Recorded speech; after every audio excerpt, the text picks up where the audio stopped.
19e siècle, le poste de traite de Chicoutimi était le centre industriel de Chicoutimi, mais aussi de toute la région de Saint-Lac-Saint-Jean.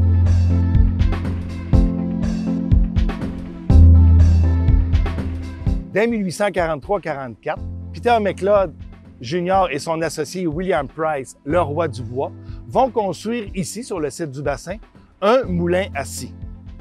Ce moulin, pendant tout le 19e siècle, va être le principal lieu industriel et va même couper le bois d'un peu partout dans la région.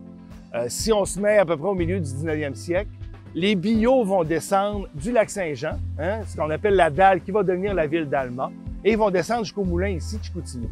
On va les couper et les exporter en Angleterre habituellement. Le site industriel de Chicoutimi, le site industriel du bassin, était composé d'un moulin de 6 scies, d'un magasin, d'un moulin à farine et d'un immense quai pour pouvoir justement exporter le bois vers l'Angleterre. Cette communauté va prospérer, même la compagnie Price va bâtir des maisons, ce ne sera jamais une ville de compagnie, mais ça va être un secteur industriel important. À partir des années 1870-1880, à l'échelle mondiale, on a des récessions économiques, des crises économiques importantes, on a l'arrivée du chemin de fer, on a la transformation de certaines technologies, on a aussi la mise en place de lois qui vont contraindre l'exportation du bois. Fait que le moulin ici du bassin va décliner tranquillement. Quand William Price, le fondateur de Kenogami, va prendre les rênes de la compagnie en 1899, il va décider de fermer le moulin ici parce qu'il est en déclin et lui veut se porter vers les pâtes et papiers.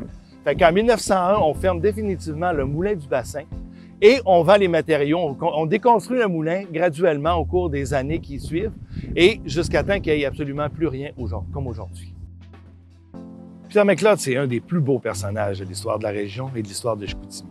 L'associé de William Price va construire un premier moulin en 1842 dans le secteur de Rivière-du-Moulin et en 1843, en s'associant avec Price, William Price, il va construire ici le moulin du bassin.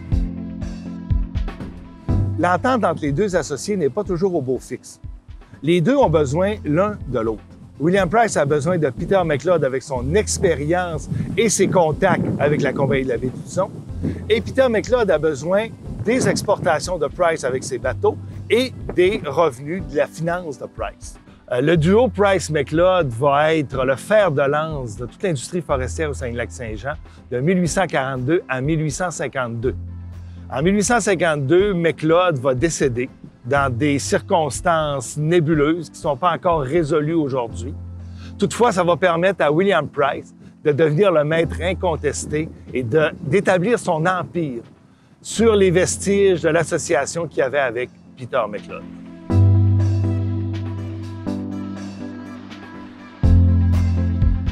Au 19e siècle, le bassin est surtout composé de travailleurs, ce qu'on appelle à l'époque les classes laborieuses.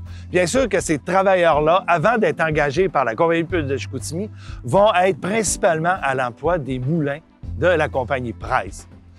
Travailleurs égale aussi milieu de proximité, de pauvreté, souvent d'alcoolisme, et même il y avait un bordel ici au bassin.